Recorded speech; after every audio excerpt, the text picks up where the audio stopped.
777 YouTube channel. ನಮ್ಮೂರಿಂದನೇ video start ಮಾಡ್ತಾ ಇದ್ದೀನಿ. ಇಲ್ಲಿ ನಮ್ಮೂರ ಹಬ್ಬಕ್ಕೆ ಬಂದಿದ್ದೆ, ಮತ್ತು ಅಲ್ಲಿ ಆಲ್ರೆಡಿ ಸ್ಯಾರಿ ನೋಡ್ತಾ ಇದ್ವಿ. ಇವರು ನಮ್ಮ ಅಣ್ಣ. ಹಬ್ಬದ ಮನೆ ಅಂದ್ರೆ ತುಂಬ ಖುಷಿಯಾಗಿರುತ್ತೆ ಎಲ್ಲರೂ ಒಂದು ಕಡೆ ಸೇರಿದರೆ. ಮತ್ತು ಇಲ್ಲಿ ಬೆಳಗ್ಗೆ ಮತ್ತು ಮಕ್ಕಳಿಗೆ ಬಟ್ಟೆ ತಗೊಳಕ್ಕೆ ಶಾಪಿಂಗ್ ಮಾಡೋಕ್ಕೆ ಬಂದಿದ್ವಿ. ಹಂಗೆ ಅಮ್ಮನೂ ಒಂದು ಸ್ಯಾರಿ ತಗೊಂಡ್ರು. ಇವರು ನಮ್ಮ ಫ್ರೆಂಡ್ ಅಂಗಡಿ, ಇದು ಹೊಸ್ದಾಗಿ ಸ್ಟಾರ್ಟ್ ಮಾಡಿದರು. ನಿಜವಾಗ್ಲೂ ಹೆಣ್ಮಕ್ಳು ಏನೇ ಒಂದು ಸ್ಟ್ರಾಂಗ್ ಡಿಸಿಷನ್ ತಗೊಂಡ್ರೆ 100% ಆಗುತ್ತೆ. ಮುಂಚೆ ಸಣ್ಣದಾಗಿ ಸ್ಟಾರ್ಟ್ ಮಾಡಿದ್ದು ಸೀರೆ ಬಿಸ್ನೆಸ್ಸು, ಇವತ್ತು ದೊಡ್ಡ ಮಟ್ಟದಲ್ಲಿ ಅಂಗಡಿನ ಸ್ಟಾರ್ಟ್ ಮಾಡಿದ್ದಾರೆ. ತುಂಬ ಖುಷಿಯಾಗುತ್ತೆ. ಅಲ್ಲಿಂದ ಮಕ್ಕಳಿಗೆ ಬಟ್ಟೆ ತಗೊಂಡು ಬಂದ್ವಿ. ನ್ಯೂ ಇಯರು ಇದೆ ಮತ್ತು ಹಬ್ಬನೂ ಇದೆ ಅಂತೇಳಿ ಅಣ್ಣ ಅತ್ತಿಗೆ ಇಬ್ಬರು ನನಗೆ ಬಟ್ಟೆ ಕೊಡಿಸಿದ್ರು. ನಾನಿಬ್ಬರು ಮಕ್ಕಳಿಗೆ ಒಳ್ಳೆ ಬಟ್ಟೆನ ತಗೊಂಡು ಬಂದ್ವಿ. ತುಂಬಾ ಚೆನ್ನಾಗಿತ್ತು. ಇನ್ನೇನು ನಾಳೆನೇ ಹಬ್ಬ ಇರೋದ್ರಿಂದ, ನ್ಯೂ ಇಯರ್ ಇರೋದ್ರಿಂದ ಬ್ಲೌಸ್ನ ಸ್ಟಿಚ್ ಮಾಡ್ತಾಯಿದ್ದೆ. ಮತ್ತು ಇಲ್ಲಿ ಅಮ್ಮನವ್ರಿಗೆ ಅಮ್ಮ ನಿಂಬೆಹಣ್ಣಿನ ಹಾರ ಮಾಡ್ತಾಯಿದ್ರು. ಅತ್ತಿಗೆ ಅಮ್ಮ ಕುಂತ್ಕೊಂಡು ಗಂಗಮ್ಮ ಪೂಜೆಗೆಲ್ಲ ರೆಡಿ ಮಾಡ್ಕೊತ. ಮತ್ತು ಇಲ್ಲಿ ನಾನು ಆಲ್ಮೋಸ್ಟ್ ತೋಳನ್ನ ಸ್ಟಿಚ್ ಮಾಡ್ತಾಯಿದ್ದೀನಿ ನಾಳೆ ಮಕ್ಕಳಿಗೋಸ್ಕರ. ಇದು ನೆಕ್ಸ್ಟ್ ಡೇ ಮಾರ್ನಿಂಗು. ನೋಡಿರಿ ನಮ್ಮ ಅತ್ತಿಗೆಯವ್ರು ಎಷ್ಟು ಚೆನ್ನಾಗಿ ರಂಗೋಲಿ ಹಾಕಿದ್ದಾರೆ.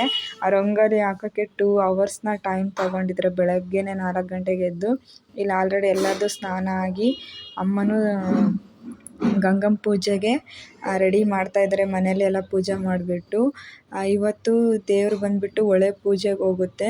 ಅದಕ್ಕೋಸ್ಕರ ಮನೇಲೆಲ್ಲ ನಾವು ಪೂಜೆ ಮಾಡಿಬಿಟ್ಟು ಅಲಂಕಾರ ಮಾಡಿ ಇವತ್ತು ದೇವರಿಂದನೇ ಒಳ್ಳೆ ಪೂಜೆಗೆ ಹೋಗಬೇಕು. 3 ವರ್ಷಕ್ಕೊಂದ್ಸತಿ ಬರೋ ಅಂಥ ದೊಡ್ಡ ಹಬ್ಬ ನಮ್ಮದು ಇದು. ತುಂಬ ಚೆನ್ನಾಗಿ ಮಾಡ್ತಾರೆ, ತುಂಬ ಚೆನ್ನಾಗೇ ಸೆಲೆಬ್ರೇಟ್ ಮಾಡ್ತಾರೆ. ಇವನು ನನ್ನ ಅಳಿಯ, ಎಷ್ಟು ಚೆನ್ನಾಗಿ ಅವನು ಡ್ಯಾನ್ಸ್ ಮಾಡ್ತಾ ಇದ್ದಾನೆ, ಕುಣಿತಾ ಇದ್ದಾನೆ. ಹಬ್ಬ ಅಂದ್ರೇ ಒಂದು ಖುಷಿ ಇರುತ್ತೆ, ಮಕ್ಕಳೆಲ್ಲ ಎಂಜಾಯ್ ಮಾಡೋಕ್ಕೆ. ಅಮ್ಮ ಪೂಜೆಗೆ ಎಲ್ಲನೂ ರೆಡಿ ಮಾಡ್ಕೊತಾ ಇದ್ದಾರೆ. ನಾನು ಆಲ್ಮೋಸ್ಟ್ ಸ್ನಾನ ಗೀನ ಎಲ್ಲ ಮುಗಿಸಿ ದೇವ್ರಿಗೆ ನಮಸ್ಕಾರ ಮಾಡೋಣ ಅಂತ ಬಂದೆ.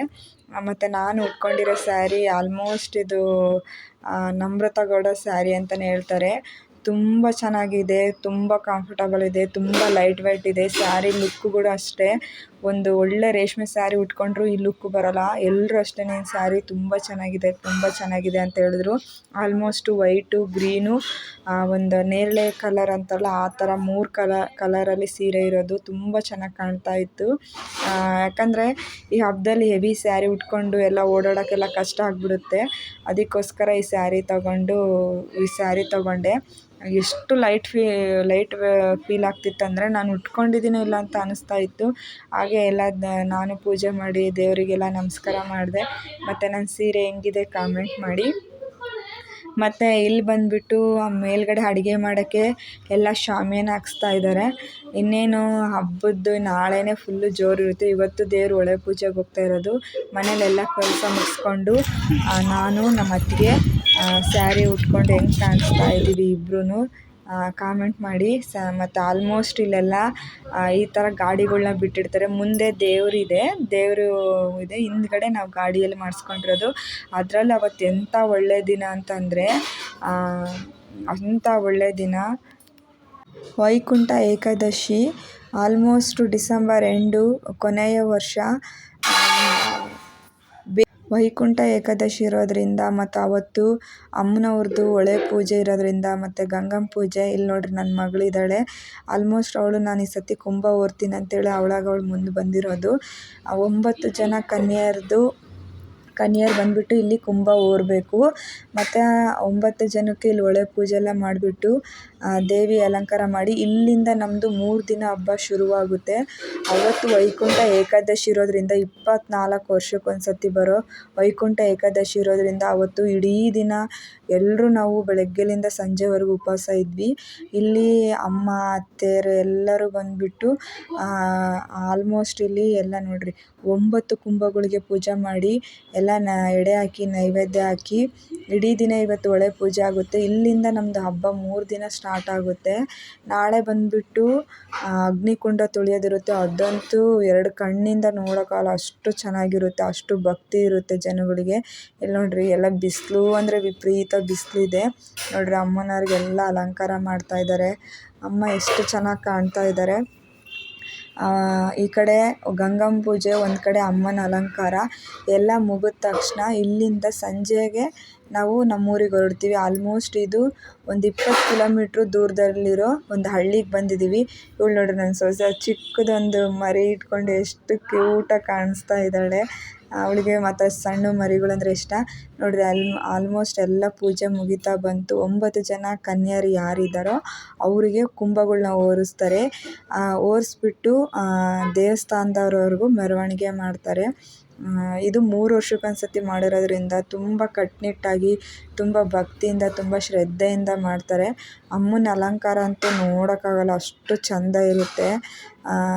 ನೀವು ನಮ್ಮದು ಹಳೆ ವಿಡಿಯೋದಲ್ಲಿ ನೋಡಿದರೆ ನಾನು ಆಲ್ಮೋಸ್ಟ್ ಅಮ್ಮನವ್ರದ್ದು ವಿಡಿಯೋ ಮಾಡಿದ್ದೀನಿ.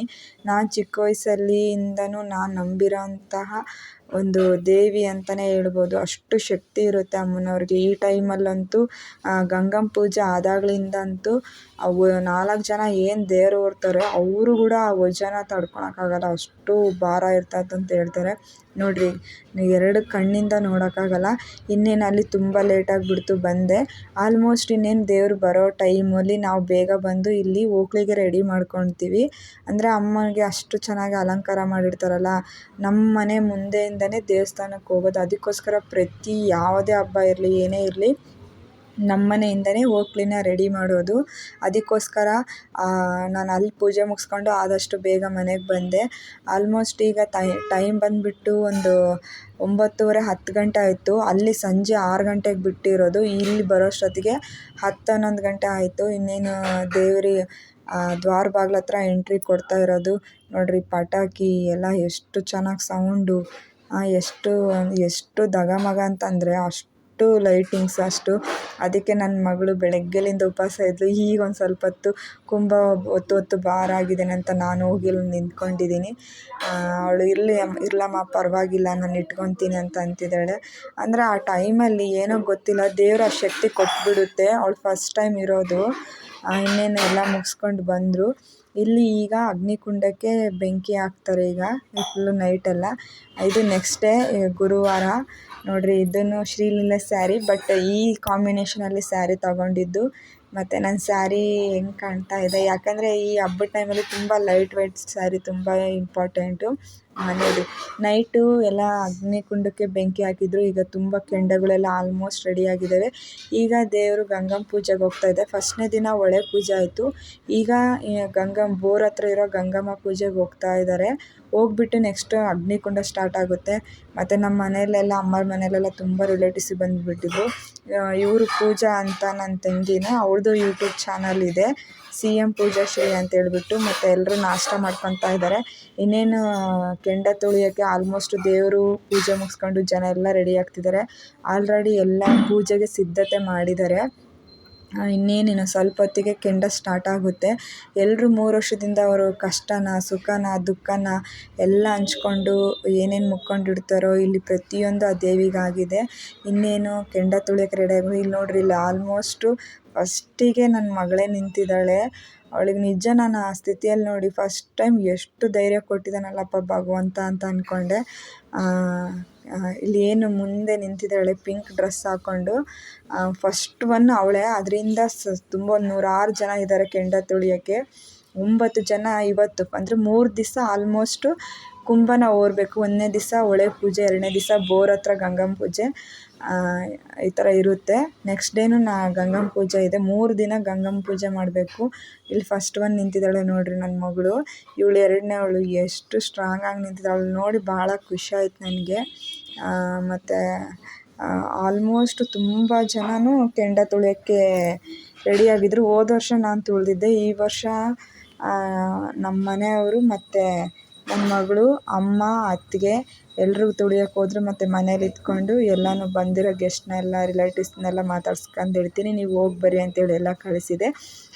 ಇಲ್ಲ, ನಮ್ಮದು ಭಕ್ತಿ ಇದೆ, ನಾನು ತುಳಿತೀನಿ ಅಂತ ಮುಖಂಡ್ರೆ ತುಳಿಬೋದು. ಇನ್ನೇನು ನೋಡಿರಿ, ಎಲ್ಲ ಕಡೆ ಪೂಜೆ ಆಯಿತು. ಪೂಜೆ ಎಲ್ಲ ಆಯಿತು. ಅಲ್ಲಿ ನಮ್ಮ ಅಪ್ಪಾಜಿನೇ ಪೂಜೆ ಮಾಡ್ತಾ ಇರೋದು. ಆಲ್ಮೋಸ್ಟ್ ನಮ್ಮ ಮನೆ ಹತ್ರ ಇರೋದೇ ದೇವಸ್ಥಾನ. ಅದಕ್ಕೋಸ್ಕರ ಈಗ 4 ಕಡೆ ಅಗ್ನಿಕುಂಡಕ್ಕೆ ಪೂಜೆ ಮಾಡ್ತಾರೆ. ಪೂಜೆ ಮಾಡಿ ಪೂಜಾರಿ ಹತ್ರ ಎಲ್ಲ ಪೂಜೆ ಮಾಡಿ ಫಸ್ಟು ಬರೋದೇ ಅಮ್ಮನವ್ರನ್ನ ಹೊತ್ಕೊಂಡು ಬಂದುಬಿಡ್ತಾರೆ. ಫಸ್ಟು ಅಮ್ಮ ತುಳಿದಾದ್ಮೇಲೆ ಆಮೇಲಿಂದ ಜನ ತುಳಿಬೋದು. ಆಲ್ಮೋಸ್ಟು 100 ಜನ ಕೆಂಡ ತುಳಿದಿದ್ದು ಈ ಸತಿ 3 ಸತಿ ತುಳಿಬೇಕು ಈ ಥರ. ನೋಡಿರಿ, ಫಸ್ಟ್ ಅಮ್ಮ ಬಂದರು, ಅಮ್ಮನ ಹಿಂದೆ ಈಗ ಜನ ಬರ್ತಾರೆ. ಅವರು ಅಲ್ಲಿ ಗಂಗಾ ಪೂಜೆ ಮಾಡಿಕೊಂಡು ತಣ್ಣೀರನ್ನ ಮೈ ಮೇಲೆ ಹಾಕ್ಕೊಂಡು ಬಂದಿರ್ತಾರೆ. ಅಲ್ಲಿಂದ ಅಂದರೆ ಅವ್ರ ಕಾಲು ಕೂಡ ನೆಲದ ಮೇಲೆ ಇಡೋಕ್ಕೆ ಬಿಡೋದಿಲ್ಲ. ಅಮ್ಮನವ್ರು ಸೀರೆ ಹಾಸ್ಕೊಂಡು ಆ ಸೀರೆ ಮೇಲೇ ನಡ್ಕೊಂಡು ಬರ್ತಾರೆ. ನೋಡಿರಿ ಎಷ್ಟು ಜನ ಕೆಂಡ ತುಳಿತಾ ಇದ್ದಾರೆ.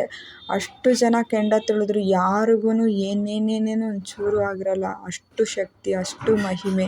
ಮತ್ತು ಇಲ್ಲಿ ನಾನು ಫಸ್ಟ್ ಟೈಮ್ ನನ್ನ ಮಗಳು ಓದ್ತಿರೋದ್ರಿಂದ ಸ್ವಲ್ಪ ಕುಂಭ ಎಲ್ಲ ಎಲ್ಲಿ ಬೀಳಿಸ್ತಾಳೋ ಅನ್ನೋ ಭಯದಿಂದ ನಾನು ಇಲ್ಲಿಂದನೇ ಕೂಗ್ತಾ ಇದ್ದೀನಿ. ಅಂದರೆ ಫಸ್ಟ್ ಟೈಮ್ ಅಲ್ಲ, ಅವಳಿಗೆ ಒಂದು ಭಯ ಇರುತ್ತೆ.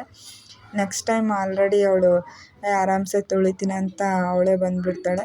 ನೋಡಿರಿ ಎಲ್ಲರೂ ಹೆಂಗೆ ಕೆಂಡಕ್ಕೆ ತುಳಿತಾ ಇದ್ದಾರೆ. ಅವ್ರವ್ರ ಭಕ್ತಿ, ಅವ್ರು ಏನೇನು ಬೇಡ್ಕೊಂಡಿರ್ತಾರೋ ಎಲ್ಲನೂ ಅಮ್ಮ ಕೊಟ್ಟಿದ್ದಾರೆ. ಅದಕ್ಕೋಸ್ಕರ ಪ್ರತಿ ವರ್ಷವೂ ತುಳಿತಾರೆ.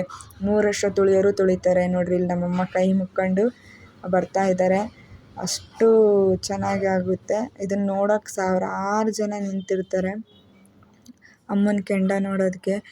ನೋಡೋದೇ ಒಂದು ಖುಷಿ. ಅಂದರೆ ಆ ದೇವ್ರು ಇದ್ದಾರೆ ಅನ್ನೋದಕ್ಕೆ ಇದೊಂದು ದೊಡ್ಡ ಸಾಕ್ಷಿ, ಉದಾಹರಣೆ ಅಂತ ಹೇಳ್ಬೋದು. ಇವಾಗ ನಾವು ಕೈ ಎಲ್ಲಾದರೂ ಒಂಚೂರು ಇಟ್ಟಿದ್ರೆ ಸ್ವಲ್ಪ ಸುಟ್ಟರೆ ಎಷ್ಟು ಬೊಬ್ಬೆ ಬರುತ್ತೆ. ಅಷ್ಟು ಕೆಂಡದಲ್ಲಿ ನೂರಾರು ಜನ ಕೆಂಡ ತುಳಿತಾ ಇದ್ರು ಒಬ್ರಿಗೂ ಏನಾಗಲ್ಲ. ಇಲ್ಲಿ ಪಿಂಕ್ ಟಿ ಶರ್ಟ್ ಹಾಕ್ಕೊಂಡು ನಮ್ಮ ಮನೆಯವರು ತುಳಿತಾ ಇದ್ದಾರೆ. ನೋಡಿರಿ, ಮಕ್ಕಳೆಲ್ಲ ತುಳಿತಾರೆ, ಏನೇನಾಗಲ್ಲ.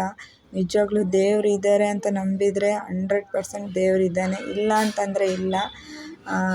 ಒಂದು ಹುಳ್ಕಡ್ಡಿನೂ ಅಲ್ಲಾಡಬೇಕಂದ್ರೆ ಭಗವಂತನಿಂದ ಅಂತಲೇ ಸುಮಾರು ಜನ ಹೇಳಿದ್ದಾರೆ. ಅದಕ್ಕೋಸ್ಕರ ತುಂಬ ಜನ ಕೆಂಡ ತುಳಿತಾ ಇದ್ರು. ಮತ್ತು ಅದು ಪುಟ್ಟಿ ಹೊತ್ಕೊಂಬರ್ತಾ ಇರೋದು ದೇವರು ಸಾಮಾನ್ಯರಂಥ ಪುಟ್ಟಿ. ಆಲ್ಮೋಸ್ಟ್ ಇದು ಈ ಥರ 3 ಬಾರಿ ತುಳಿಬೇಕು. ಒಂದು ಸತಿ ಅಲ್ಲ, ಒಂದು ಸತಿ ಹೋಗಿ ಮತ್ತೆ ಇನ್ನೊಂದು ಟ್ರಿಪ್ಪಿಗೆ 3 ಸತಿ ಈ ಥರ ಕೆಂಡ ತುಳಿತಾರೆ. ನನ್ನ ಮಗಳು ನೋಡಿರಿ, ಪಾಪ ಅವ್ರ ಅತ್ತೆನೂ ಎಷ್ಟು ಸೇಫಾಗಿ ಇಟ್ಕೊಂಡು ಬರ್ತಾ ಇದ್ದಾಳೆ ಫಸ್ಟ್ ಟೈಮ್ ಅಂತ. ಅವರು ನಮ್ಮ ಅತ್ತಿಗೆ ಸೊಸೆನ ಅಷ್ಟು ಸೆಕ್ಯೂರಾಗಿ ಸೇಫಾಗಿ ಇಟ್ಕೊಂಡು ನೀಟಾಗಿ ತುಳಿತಾ ಇದ್ದಾರೆ. ಇನ್ನೇನು ಕೆಂಡ ಮುಗಿತಾ ಬಂತು. ಇನ್ನು ಸ್ಟಾರ್ಟ್ ಆಯಿತು ನಮ್ಮ ಮನೇಲಿ ಅಡುಗೆ. ಆಲ್ಮೋಸ್ಟ್ ಎಲ್ಲ ರಿಲೇಟಿವ್ಸ್ ಬಂದಿದ್ರಲ್ಲ, ಎಲ್ಲ ಇಲ್ಲೇ ಮೇಲ್ಗಡೆನೇ ಅಡುಗೆ ಮಾಡೋಣ ಅಂತೇಳಿ ಎಲ್ಲ ಮಸಾಲೆ ಜೋಡಿಸ್ತಾಯಿದ್ರು. ಇನ್ನೇನು ಸ್ಯಾರಿ ಭಾರ ಆಗಿಬಿಡ್ತು. ಅಡುಗೆ ಮಾಡಬೇಕು, ಕೆಲಸ ಮಾಡಬೇಕಂದ್ರೆ ನಮಗೆಲ್ಲ ಅಷ್ಟು ಸ್ಯಾರಿ ಇದಾಗಲ್ಲ. ಅದಕ್ಕೆ ಯಾವುದೋ ಒಂದು ಡ್ರೆಸ್ ಹಾಕ್ಕೊಂಡು ಬಂದಿದ್ದೀನಿ. ಬಂದು ಎಲ್ಲ ಸಾಂಬಾರಿಗೆ ಅಮ್ಮ ರೆಡಿ ಮಾಡ್ತಾಯಿದ್ರು. ಹಂಗೆ ನಾವು ಸ್ವಲ್ಪ ಹೆಲ್ಪ್ ಮಾಡ್ತಾಯಿದ್ವಿ. ಆಲ್ಮೋಸ್ಟು 2 ಬೇಟೆ ಮಾಡಿದರು. ಎಲ್ಲ ಊಟ ಗೀಟ ಎಲ್ಲ ಮುಗೀತು. ತುಂಬ ಸುಸ್ತಾಗಿದ್ದಾರೆ, ವೀಡಿಯೋ ಮಾಡೋಕ್ಕಾಗಲಿಲ್ಲ. ಇಲ್ಲಿ ಯಾಕೆ ಕುಣಿತಾ ಇದ್ದಾರೆ ಅಂತಂದರೆ ನೈಟು 11-12 ಗಂಟೆ ಆಗಿದೆ.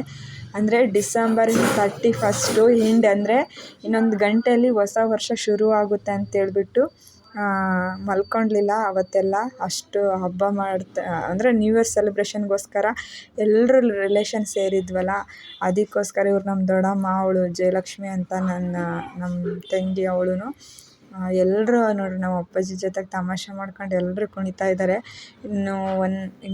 ಇನ್ನೊಂದು 45 ಮಿನಿಟ್ಸಲ್ಲಿ ನ್ಯೂ ಇಯರ್ ಬರುತ್ತೆ 2026. ಅದಕ್ಕೋಸ್ಕರ ಖುಷಿಯಿಂದ ಸೆಲೆಬ್ರೇಟ್ ಮಾಡ್ತಾ ಇದ್ದಾರೆ. ನಾವೆಲ್ಲ ತುಂಬಾ ಡ್ಯಾನ್ಸ್ ಮಾಡಿದ್ವಿ, ತುಂಬಾ ಕುಣಿದ್ವಿ. ಎಷ್ಟು ಅಂದರೆ ನಿಜವಲ್ಲ ಅಷ್ಟು ಖುಷಿ ಇತ್ತು. ಅಂದರೆ ಈ ಸತಿ 2026 ಎಲ್ಲರಿಗೂ ಎಲ್ಲರ ಲೈಫಲ್ಲಿ ಏನೇನು ಅಂದ್ಕೊಂಡಿರೋ ಎಲ್ಲರಿಗೂ ಆಗಲಿ ಅಂತ ಎಲ್ಲರಿಗೂ ಬಯಸ್ತೀವಿ. ಯಾಕಂದರೆ ಫಸ್ಟ್ ಟೈಮು ನ್ಯೂ ಇಯರು ಎಲ್ಲ ಫ್ಯಾಮಿಲಿ ಜೊತೆ ಎಲ್ಲರ ಜೊತೆ ಸೇರಿ ಸೆಲೆಬ್ರೇಟ್ ಮಾಡಿದ್ದು. ಕೆಲವರೆಲ್ಲ ಮಲಗಿಬಿಟ್ಟಿದ್ದಾರೆ ಹಬ್ಬ ಮಾಡಿ ಸುಸ್ತಾಗಿ. ನೋಡಿರಿ, ಇವ್ರು ನನ್ನ ಮಕ್ಕಳು. ನಮ್ಮ ಅಪ್ಪಾಜಿ ಅಂದರೆ ತುಂಬ ಇಷ್ಟ ಅವ್ರಿಗೆ. ಎಷ್ಟು ಚೆನ್ನಾಗಿ ಡ್ಯಾನ್ಸ್ ಮಾಡ್ತಾ ಇದ್ದಾರೆ, ಅಷ್ಟು ಖುಷಿಯಾಗಿ ಡ್ಯಾನ್ಸ್ ಮಾಡ್ತಾ ಇದ್ದಾರೆ. ನೋಡಿರಿ, ಇನ್ನೇನು ಕೇಕ್ ಬಂತು. ಕೇಕ್ ಬಂದ ತಕ್ಷಣ ಕೇಕ್ ಕಟ್ ಮಾಡಬೇಕು. ನೋಡಿರಿ, ನ್ಯೂ ಇಯರಿಗೆ 2 ಕೇಕ್ ಬಂದಿದೆ. ಮತ್ತು 2025ನ ಕಳಿಸಿ 2026ನ ವೆಲ್ಕಮ್ ಮಾಡೋ ಟೈಮ್ ಬಂದೇ ಬಿಡ್ತು. ಆಲ್ಮೋಸ್ಟು ನೋಡಿರಿ ಕುಣಿತಾ ಇದ್ದಾರೆ. ಎಷ್ಟು ಖುಷಿ ಇತ್ತಂದರೆ ನಮ್ಮ ಮನೆಯವ್ರು ಅಲ್ಲಿ ಕುಂತಿದ್ದಾರೆ. ಅವರೂ ತುಂಬ ಹೆವಿ ಕೆಲಸ ಮಾಡಿಬಿಟ್ಟಿದ್ರು, ಅವ್ರಿಗೂ ಸುಸ್ತಾಗಿತ್ತು. ಅದಕ್ಕೆ ಆದ್ರೂ ನ್ಯೂ ಇಯರ್ ಸೆಲೆಬ್ರೇಷನ್ ಮಲ್ಕೊಬಾರ್ದು, ಸೆಲೆಬ್ರೇಟ್ ಮಾಡಬೇಕು ಅಂತೇಳಿ ನ್ಯೂ ಇಯರ್ ಸೆಲೆಬ್ರೇಷನ್ಗೆ ಕುಣಿತಾ ಇದ್ವಿ. ಇವಳು ನಮ್ಮ ಪೂಜೆನೂ ಕುಣಿತಾ ಇದ್ದಾಳೆ. ಎಲ್ಲರೂ ತುಂಬ ಚೆನ್ನಾಗಿ, ಅಮ್ಮ, ಅಪ್ಪ, ಅಣ್ಣ, ಅತ್ತಿಗೆ ಎಲ್ಲರೂ ತುಂಬ ಚೆನ್ನಾಗಿ ಡ್ಯಾನ್ಸ್ ಮಾಡಿದ್ರು. ಯಾಕಂದರೆ ಪ್ರತಿ ವರ್ಷವೂ ಇದ್ದಿದ್ದೆ ನಮ್ಮ ಮನೆಯಲ್ಲಿ ನಾವು ಮಾಡಿದ್ದು. ಈ ವರ್ಷ ಮೇಯ್ನಾಗಿ ನಮ್ದು ಹಬ್ಬ ಬಂದಿದೆ. ಹಬ್ಬದ ಟೈಮಲ್ಲಿ ನ್ಯೂ ಇಯರ್ ಬಂದಿದೆ, ಅದೇ ಸೆಲೆಬ್ರೇಷನ್. ಹ್ಯಾಪಿ ನ್ಯೂ ಇಯರ್ ಬಂದೇ ಬಿಡ್ತು ನೋಡ್ರಿ. ಎಲ್ಲ ಮಕ್ಕಳಿಂದ ಕೇಕ್ ಕಟ್ ಮಾಡಿಸ್ತಾ ಇರೋದು ನ್ಯೂ ಇಯರ್ ಸೆಲೆಬ್ರೇಟ್ ಮಾಡೋಕ್ಕೆ. ಇನ್ನೇನು ಕರೆಕ್ಟಾಗೆ 12 ಗಂಟೆಗೆ ಕರೆಕ್ಟಲ್ಲಿ ನ್ಯೂ ಇಯರ್ ಸೆಲೆಬ್ರೇಟ್ ಆಗೇ ಹೋಯ್ತು. ಅಷ್ಟು ಇಡೀ ದಿನ ಕೆಲಸ ಇದ್ದರು, ಅಷ್ಟು ಸುಸ್ತಿದ್ರೂ ಎಲ್ಲರ ಜೊತೆ ಸೇರಿ ಕೇಕ್ ಕಟ್ ಮಾಡಿ ನ್ಯೂ ಇಯರ್ ಸೆಲೆಬ್ರೇಟ್ ಮಾಡಿದ್ದು ತುಂಬ ಖುಷಿ ಆಯಿತು. ಅಷ್ಟು ಚೆನ್ನಾಗಿ ಸೆಲೆಬ್ರೇಟ್ ಮಾಡಿದ್ವಿ. ಎಲ್ಲ ಮುಗಿಸಿ ಮಲಗೋಷ್ಟೊತ್ತಿಗೆ ಆಲ್ಮೋಸ್ಟ್ 2 ಗಂಟೆ ಆಗೋಗಿತ್ತು. ಅದರಲ್ಲಿ ದೇವಸ್ಥಾನದ ಹತ್ರನೂ ತುಂಬ ಜನ ನ್ಯೂ ಇಯರ್ ಸೆಲೆಬ್ರೇಟ್ ಮಾಡ್ತಾಯಿದ್ರು, ಹಾಡು ಹೇಳ್ತಾಯಿದ್ರು, ಕುಣಿತಾ ಇದ್ದರು. ಅಷ್ಟು ಚೆನ್ನಾಗಿತ್ತು ನ್ಯೂ ಇಯರ್ ಸೆಲೆಬ್ರೇಷನ್ನು. ಮತ್ತು ನೀವು ಯಾರೆಲ್ಲ ನ್ಯೂ ಇಯರ್ ಸೆಲೆಬ್ರೇಷನ್ ಮಾಡಿದರೆ ಕಮೆಂಟ್ ಮಾಡಿ. ಕೆಲವರೆಲ್ಲ ಯುಗಾದಿಗೂ ನ್ಯೂ ಇಯರ್ ಸೆಲೆಬ್ರೇಷನ್ ಮಾಡ್ತಾರೆ. ಬಟ್ ಏನೋ ಮಕ್ಳಿಗೊಂದು ಖುಷಿ ಇರಲಿ ಅಂತೇಳಿ ಮಾಡಿದ್ದು. ಎಲ್ಲ ನೈಟ್ ಮುಗಿಸ್ಕೊಂಡು ತಿರ್ಗಾ ಇದು ಮಾರ್ನಿಂಗು ನೆಕ್ಸ್ಟ್ ಡೇ ಇದಕ್ಕೆ ಮತ್ತೆ ಇನ್ನು ಅಡುಗೆ ಮಾಡಬೇಕಲ್ಲ. ಇಲ್ಲ ಆಲ್ಮೋಸ್ಟ್ ಸ್ನಾನಕ್ಕೆಲ್ಲ ನೀರು ಕಾದಿತ್ತು. ಯಾಕಂದರೆ ಇದು 3ನೇ ದಿವಸ ಗಂಗಮ್ಮ ಪೂಜೆಗೆ ದೇವಿ ಹೊರಡುತ್ತೆ. ಈಗ ಅಮ್ಮನವ್ರು ಹೋಗ್ತಾ ಇದ್ದಾರೆ. ಈಗ ಇದು 3ನೇ ದಿವಸ. ಯಾಕಂದರೆ ಈ ಹಬ್ಬದಲ್ಲಿ ಕಂಟಿನ್ಯೂ ಆಗಿ 3 ದಿವಸ ಹೋಗಬೇಕು. ಇಲ್ಲಿ ನೋಡಿರಿ ಗ್ರೀನ್ ಡ್ರೆಸ್ ಹಾಕ್ಕೊಂಡು ನನ್ನ ಮಗಳು ಹೋಗ್ತಾ ಇದ್ದಾಳೆ. ಇದು ಹೊಸ ವರ್ಷದ ದಿನವೇ. ಇದು ಲಾಸ್ಟ್ನೇ ದಿವಸ ಅಂತಲೇ ಹೇಳ್ಬೋದು ನ್ಯೂ ಇಯರ್ ಸೆಲೆಬ್ರೇಷನ್ ಮಾಡೋಕ್ಕೆ. ನಮ್ಮ ಅಣ್ಣನೂ ಬಂದಿದ್ದಾರೆ. ಖುಷಿ ಆಯಿತು. ಎಲ್ಲ ರಿಲೇಟಿವ್ಸ್ ಅಂದರೆ ಫಸ್ಟ್ ಟೈಮ್ ಈ ಥರ ನೋಡಿದ್ದೆಲ್ಲ. 3 ದಿನ ಹಬ್ಬ ಮುಗಿದ್ಮೇಲೆ ಇದು ಲಾಸ್ಟ್ನೇ ದಿವಸ. ಆಲ್ಮೋಸ್ಟ್ ಲೈನಿಗೆ ಕುಂತಿರುತ್ತೆ ದೇವ್ರನ್ನ ನೆರಳು ಹಾಕೋದ ಅಂತೇಳಿ. ಅದಕ್ಕೆ ಕ್ಯೂ ಸಿಸ್ಟಮ್ ಫುಲ್ಲು ಎಲ್ಲಿಂದ ಎಲ್ಲಿವರೆಗಿದೆ ಅಂತಂದರೆ ಎಲ್ಲರ ಕೂದಲನ್ನ ಈ ಥರ ಎಲ್ಲ ಬಿಚ್ಕೊಂಡು ನೀಟಾಗಿ ಈ ಥರ ಲೈನಾಗಿ ಕುಂತ್ಕೊಂಡ್ರೆ ದೇವರು ನಮ್ಮ ಮೇಲೆ ಹಿಂಗೆ ನೆರಳು ಹಾಕಂತ ಹೋಗುತ್ತೆ. ಇದೊಂದು ನಮ್ಮೂರ ಕಡೆ ಇರೋಂಥ ಪದ್ಧತಿ. ಅಂದರೆ ಅಮ್ಮನ ನೆರಳು ಹಾಕ್ಸೋದ್ರಿಂದ ಯಾವುದೇ ರೀತಿ ಕೆಟ್ಟ ದೃಷ್ಟಿಗಳು ಇರೋದಿಲ್ಲ ಅಂತೇಳಿ. ಇನ್ನೇನು ಲಾಸ್ಟಿಗೆ ಹಬ್ಬ ಗಿಬ್ಬ ಎಲ್ಲ ಮುಗಿದು ಇಲ್ಲಿ ಎಲ್ಲರೂ ಫ್ಯಾಮಿಲಿ ಕುಂತ್ಕೊಂಡು ಬೆಳಗ್ಗೆ ಸ್ವಲ್ಪ ಹಂಗೆ ಮಾತಾಡ್ತಾ ಇದ್ವಿ ನೋಡಿರಿ. ಎಲ್ಲರೂ ಇನ್ನೇನು ಹಬ್ಬ ಎಲ್ಲ ಮುಗಿದು ಕೆಲವರೆಲ್ಲ ರಿಲೇಷನ್ ಊರಿಗೂ ಹೋಗಿದ್ರು. ಇನ್ನು ಸ್ವಲ್ಪ ನಾವೇ ಇರೋದರಿಂದ ಎಲ್ಲರೂ ಕುಂತ್ಕೊಂಡು ಹಾಗೆ ಸುಮ್ಮನೆ ಮಾತಾಡಿದ್ವಿ. ಇನ್ನೇನು ಇದು ಅವತ್ತೇ ಈವ್ನಿಂಗು ನಾನು ದೇವರಿಗೆ ಪೂಜೆ ಮಾಡಿಸಿರ್ಲಿಲ್ಲ. ಹಬ್ಬದ ಬ್ಯುಸಿಯಲ್ಲಿ ಹಬ್ಬ ಮಾಡ್ಕೊತಾನೆ ಇದ್ದೆ. ಅದಕ್ಕೋಸ್ಕರ ದೇವರಿಗೆ ಹಣ್ಣು ಕಾಯಿ ಕೊಟ್ಟು ಮಡಿಲಕ್ಕಿ ಕೊಡಬೇಕಾಗಿತ್ತು. ಯಾಕಂದರೆ ನಾಳೆ ಬೆಳಗ್ಗೆ ನಾವೂ ಊರಿಗೆ ಹೊರಡಬೇಕಾಗಿತ್ತು. ಅದಕ್ಕೆ ನಾನು ನನ್ನ ಮಕ್ಕಳು ನಮ್ಮ ಮನೆಯವರೆಲ್ಲ ಸೇರಿಬಿಟ್ಟು ದೇವರಿಗೆ ಮಡಿಲಕ್ಕಿ ಹಣ್ಣು ಕಾಯಿ ಇತ್ತು. ಅದಕ್ಕೋಸ್ಕರ ಈಗ ಪೂಜೆ ಮಾಡಿಸ್ಕೊಂಡ್ರೆ ನಾಳೆ ಬೆಳಗ್ಗೆ ನಾವು ಅದನ್ನು ಊರಿಗೆ ತಗೊಂಡು ಹೋಗ್ಬೋದು ಅಂತೇಳಿ ನಾನು ಹಬ್ಬದಲ್ಲಿ ಪೂಜೆ ಮಾಡಿಸಿರ್ಲಿಲ್ಲ. ನೋಡಿರಿ ಎಲ್ಲ ಹಬ್ಬ ಮುಗಿದು ಈಗ ದೇವಿ ಗುಡಿ ತುಂಬಿಟ್ಟಿದ್ದಾಳೆ. ಅದಕ್ಕೋಸ್ಕರ ನೋಡಿರಿ ಈಗ ನಾನು ನನ್ನ ಮಕ್ಕಳು ನಮ್ಮ ಮನೆಯವರು ಎಲ್ಲರೂ ನಾಳೆ ಊರಿಗೆ ಹೋಗೋದ್ರಿಂದ ಅಮ್ಮನ ಆಶೀರ್ವಾದ ತಗೋಣ ಅಂತೇಳಿ ಅಮ್ಮಗೆ ಹಣ್ಣು ಕಾಯಿ ಕೊಟ್ಟು ಪೂಜೆ ಮಾಡಿಸ್ಕೊಂಡು ದೇವರಿಗೆಲ್ಲ ಬೇಡ್ಕೊಂಡ್ವಿ. ದೇವಸ್ಥಾನ ಅಂತೂ ಎಷ್ಟು ಚೆನ್ನಾಗಿ ಅಲಂಕಾರ ಮಾಡಿದ್ದಾರೆ ಅಂದರೆ ಅಷ್ಟು ಚೆನ್ನಾಗಿತ್ತು. ಒಂಥರ ಯಾವುದೋ ಒಂದು ಲೋಕದಲ್ಲಿ ಬಂದುಬಿಟ್ಟಿದ್ದೀವೇನೋ ಅನಿಸ್ಬಿಡೋದು. ಅಷ್ಟು ಚೆನ್ನಾಗಿ ದೇವಸ್ಥಾನ ಅಲಂಕಾರ ಮಾಡಿದರು. ಇನ್ನೇನು ಎಲ್ಲ ದೇವರಿಗೆಲ್ಲ ನಮಸ್ಕಾರ ಮಾಡಿದ್ವಿ. ಅವತ್ತೇ ಇನ್ನೊಂದು ವಿಶೇಷ ಏನಿತ್ತಂದರೆ ಲಕ್ಷ ದೀಪೋತ್ಸವ ಇತ್ತು ಅಯ್ಯಪ್ಪ ಸ್ವಾಮಿದು. ಇಲ್ಲಿ ಮುಗಿಸ್ಕೊಂಡು ಅಲ್ಲಿ ಲಕ್ಷ ದೀಪೋತ್ಸವಕ್ಕೆ ಹೋಗೋಣ ಅನ್ನೋಷ್ಟರಲ್ಲಿ ಇಲ್ಲಿ ನಮ್ಮ ಅತ್ತಿಗೆ ನನ್ನ ಮಗಳು ರೀಲ್ಸ್ಗೆ ಪ್ರಾಕ್ಟೀಸ್ ಮಾಡ್ತಾಯಿದ್ರು. ಯಾವುದೋ ಒಂದು ರೀಲ್ಸ್ನ ಮಾಡೋಣ ಅಂತೇಳ್ಬಿಟ್ಟು ಎಲ್ಲ ಲಕ್ಷ ದೀಪೋತ್ಸವಕ್ಕೆ ಹೋಗೋಣ ಅಂತೇಳಿ ರೆಡಿಯಾಗಿದ್ವಿ. ಅದ್ರ ಮಧ್ಯದಲ್ಲಿ ರೀಲ್ಸಿಗೆ ಪ್ರಾಕ್ಟೀಸ್ ಮಾಡ್ತಾಯಿದ್ರು. ಅವ್ರಿಗೆ ಗೊತ್ತಿಲ್ದಂಗೆ ವಿಡಿಯೋ ಮಾಡಿರೋದು. ಇಬ್ಬರೂ ಅತ್ತೆ ಸೊಸೆ ಡ್ಯಾನ್ಸ್ ಮಾಡೋಣ ಅಂತ. ಇನ್ನೇನು ಲಕ್ಷ ದೀಪೋತ್ಸವ ಇನ್ನೇನು ನಮ್ಮ ರೋಡ್ ಹತ್ರ ಬಂತು. ಆವಾಗ ಅಲ್ಲಿರೋ ಲೈಟೆಲ್ಲ ತೆಗೆದುಬಿಡ್ತಾರೆ ಫುಲ್ಲು. ಅಂದರೆ ಲೈಟ್ ಸೆಟ್ಟೆಲ್ಲ ತೆಗೆದ್ಮೇಲೆ ಇಲ್ಲಿ ಲಕ್ಷ ದೀಪೋತ್ಸವ ನಡೀತಾ ಇದೆ. ಇನ್ನು ಹಿಂದ್ಗಡೆ ಅಯ್ಯಪ್ಪ ಸ್ವಾಮಿ ಮೆರವಣಿಗೆ ಬರ್ತಾ ಇದೆ. ಇಲ್ಲಿಂದನೇ ಯಾರ್ಯಾರು ಮುಕ್ಕೊಂಡಿದ್ದಾರೋ ಲಕ್ಷ ದೀಪೋತ್ಸವ ಅಂದರೆ ದೀಪ ಹಚ್ತಾ ಇದ್ದಾರೆ. ನಾವೂ ಸಹ ಇಲ್ಲಿ ದೀಪ ಎಲ್ಲ ಬೆಳಗಿದ್ವಿ. ನಾವೂ ಆಲ್ಮೋಸ್ಟ್ 51-101 ಅಮ್ಮ ದೀಪ ಎಲ್ಲ ಮಾಡಿದರು. ಅದಕ್ಕೋಸ್ಕರ ಅತ್ತಿಗೆ ನಾನು ಮಕ್ಕಳು ಎಲ್ಲರೂ ಬಂದು ಇಲ್ಲಿ ಲಕ್ಷ ದೀಪೋತ್ಸವಕ್ಕೆ ಬಂದು ಇಲ್ಲಿ ಪ್ರಸಾದ ಎಲ್ಲ ಕೊಡ್ತಾರೆ ಅಯ್ಯಪ್ಪ ಸ್ವಾಮಿದು. ಅದಕ್ಕೋಸ್ಕರ ನೋಡಿ ಇಲ್ಲೆಲ್ಲ ಮಾಲೆ ಹಾಕಿರೋ ಸ್ವಾಮಿಗಳೆಲ್ಲ ಎಷ್ಟು ಜನ ಸೇರಿದ್ರು ಅಂದರೆ ಅಷ್ಟು ಜನ ಸೇರಿದರು. ಇನ್ನೇನು ಇದು ಮೇನ್ ರೋಡು. ಆ ಊರಲ್ಲಿ ಮೇನ್ ರೋಡಲ್ಲಿ ದೇವರು ಬರ್ತಾ ಇರೋದು. ಹಿಂದ್ಗಡೆ ಇದೆ ನಿಮಗೆ ಅಯ್ಯಪ್ಪ ಸ್ವಾಮಿನ ತೋರಿಸ್ತೀನಿ. ನೀವು ಎಲ್ಲಿದ್ದೀರ ಅಲ್ಲಿಂದನೇ ಕೈ ಮುಕ್ಕೊಂಬಿಡಿ. ಇಲ್ಲೆಲ್ಲ ಇನ್ನೇನು ನೋಡ್ರಿ ಎಷ್ಟು ಚೆನ್ನಾಗಿ ಅಲಂಕಾರ ಮಾಡಿದ್ದಾರೆ ಅಂದರೆ ಅಯ್ಯಪ್ಪ ಸ್ವಾಮಿದು ಲಕ್ಷ ದೀಪೋತ್ಸವ ನೋಡಿ. ಇವರು ಸ್ವಾಮಿಗಳು ಬಂದುಬಿಟ್ಟು ಎಲ್ಲ ಪ್ರಸಾದ ಕೊಡ್ತಾಯಿದ್ರು. ಎಲ್ಲ ಮುಗಿಸ್ಕೊಂಡು ಹಬ್ಬ ಲಕ್ಷ ದೀಪೋತ್ಸವ, ನ್ಯೂ ಇಯರ್ ಸೆಲೆಬ್ರೇಷನ್ನು ಎಲ್ಲ ಮುಗಿಸ್ಕೊಂಡು ಇನ್ನೇನು ನಮ್ಮೂರಿಗೆ ಹೋಗೋ ಟೈಮ್ ಬಂದೇ ಬಿಡ್ತು. ಇನ್ನೇನು ನಮ್ಮೂರಿಗೆ ದಾವಣಗೆರೆಗೆ ನಾವು ಬರಲೇಬೇಕು, ಯಾಕಂದರೆ ನಾಳೆ ಮಕ್ಕಳು ಸ್ಕೂಲ್ ಇದೆ, ಒಂದು ವಾರ ರಜಾ ಬಿಡ್ತು. ಈ ವಿಡಿಯೋ ನಿಮ್ಗೆ ಹೆಂಗೆ ಅನ್ನಿಸ್ತು ಅಂತ ಕಾಮೆಂಟ್ ಮಾಡಿ, ಲೈಕ್ ಮಾಡಿ, ಶೇರ್ ಮಾಡಿ, ಸಬ್ಸ್ಕ್ರೈಬ್ ಮಾಡಿ. Thanks for watching.